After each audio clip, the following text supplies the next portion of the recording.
Баршаңызға қайырлы күн достар, сіздермен ұлбосын. Бүгін сіздерге осы видеода лимоннан жасалатын менің ең сүйікті тосаптарымның бірінің рецебімен бөлісемін.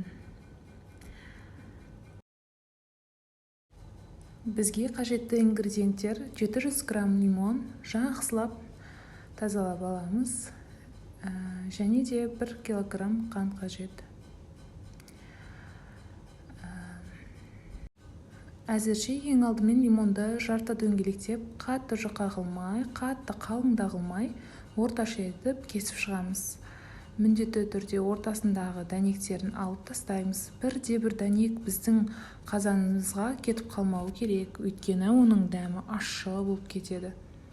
Сол себептен де кішкентай жарты дәнек болса да, соны міндетті түрде осылай алып тастаңыздар.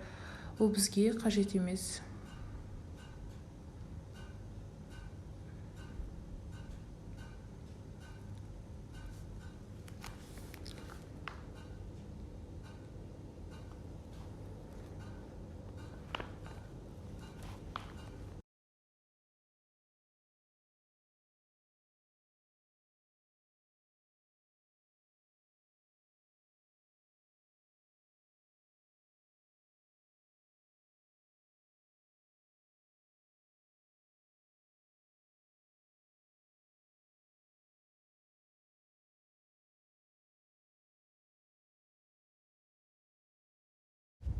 Осы туралған лимондардың барлығын қазанға саламын.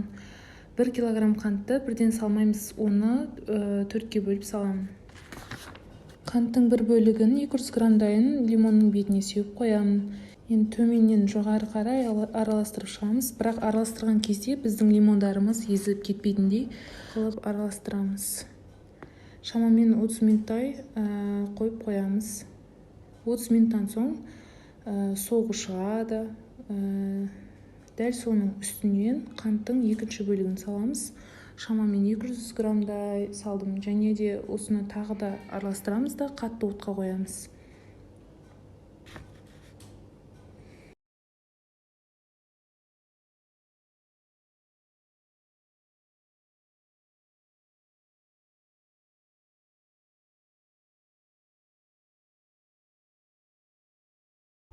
Қатты отқа қойған соң қайнағанын күтеміз. Қайнаған соң үшінші жарты бөлігін саламыз. Шетіне тигізбейтіндей қылып, карамель секілді болып қатпаршықтанып кетеді.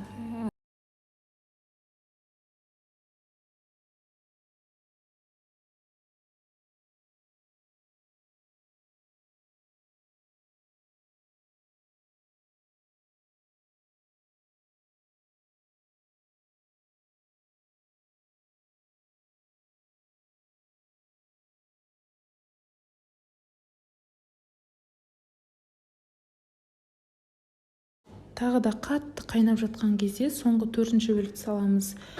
5-10 минуттай қайнатамыз да оттан түсіреміз.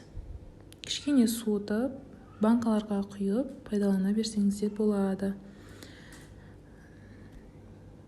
Өте керемет болып шығады. Дәл осы тәсілді пайдаланып, тосапты жасап көріңіздер. Сіздерге міндетті түрде нәтижесі ұнайды деген ойдамын.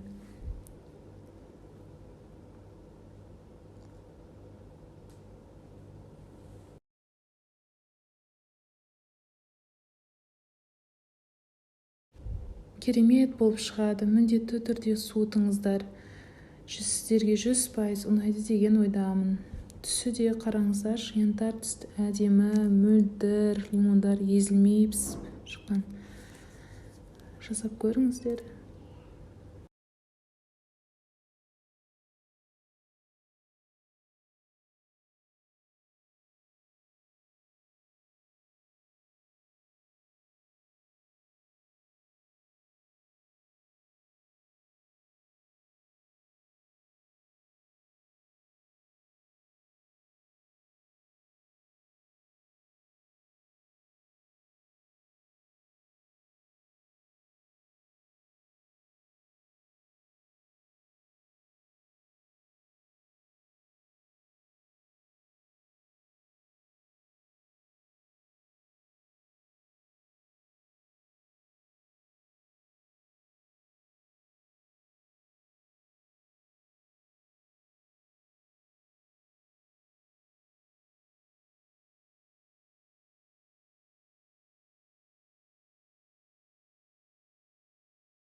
ас болсын.